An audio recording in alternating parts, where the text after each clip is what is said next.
My name's Linda Nieuwenhuizen. I've been a conservator since about 1986.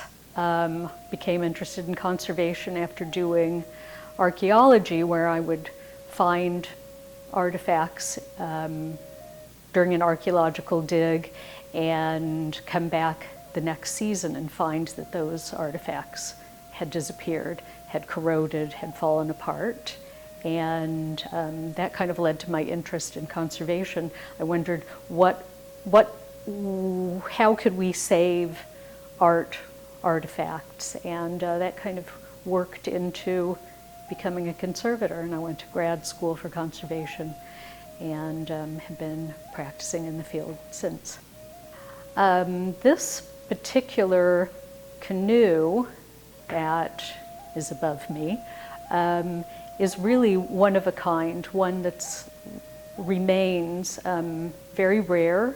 Of course, each canoe that would have been created would be unique, following a certain set of techniques and materials use as part of the material culture for building a canoe. But this particular one is one that has outlasted time and is very important to our understanding of not only people, but of technologies, techniques, and material culture kind of as a whole.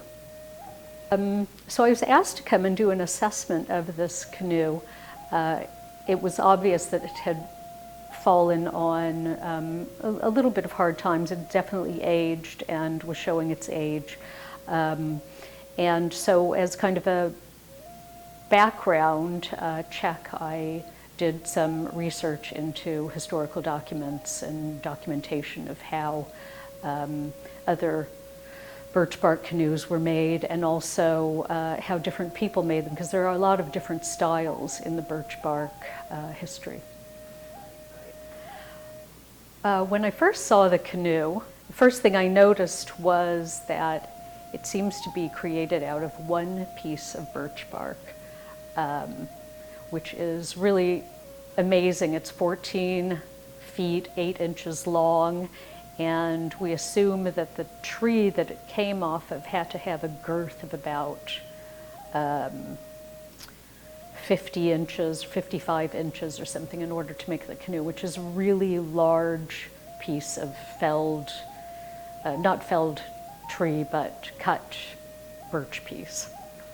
That was the most amazing thing. That, and that it still exists, and that it's here at the Tomaquag Museum for people to see and appreciate. I know I really appreciate it. It's amazing. It's amazing. Canoe's condition right now is not as it was originally. It's over 150 years old. It has been used in the past, and although it has been preserved by keeping it inside and not in use, it has some structural problems and also aesthetic problems. So it does need a bit of preservation and conservation and maybe some restoration to kind of bring it back to its former condition. When I'm looking at an old canoe like this one, well, I guess I have to preface that with there aren't a lot of old canoes like this one. This is a one of a kind, a very unique, one of the last, maybe in fact the last. I'm checking everything. I'm checking how it was made. It's very interesting to see the details in the construction and what parts are still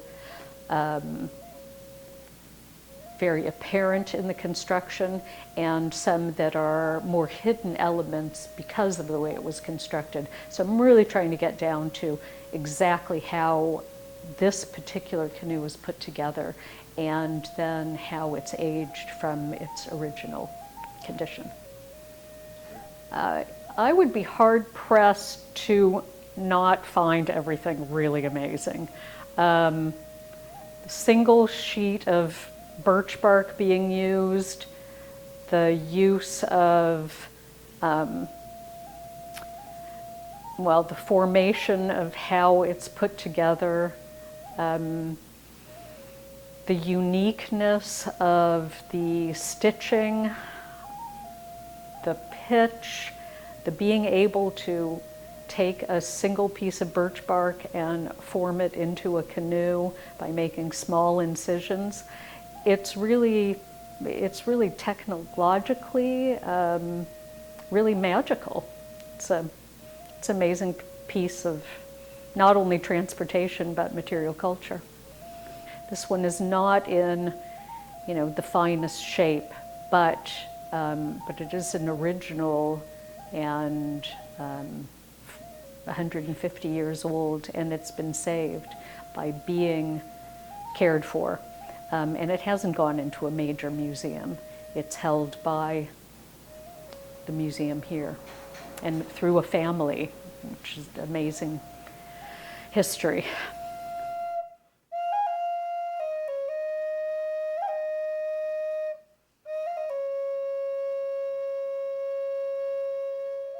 There's a part of working on the canoe that involves taking oral histories and remembrances of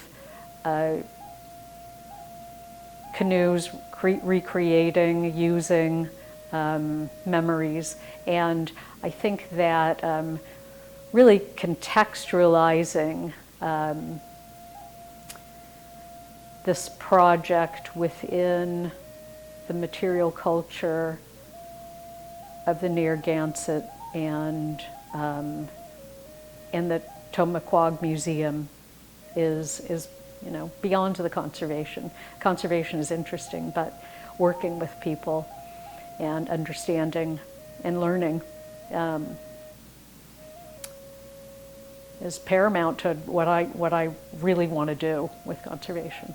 I'm not sure exactly how long it'll take to conserve the work. If I was working in a vacuum and I didn't have any input or any other historical background or want to talk with people and understand different needs and different thoughts regarding the conservation and the preservation, it may be a relatively straightforward and quick kind of rote conservation. But I think what we want to do here is really work on the conservation and the preservation together, and learn from each other and be able to benefit from each other's knowledge. And since we also have other aspects involved in the conservation, like moving and creating a new museum and a new location, I think those kind of extend our time period into what really entails the overall conservation and preservation of the canoe.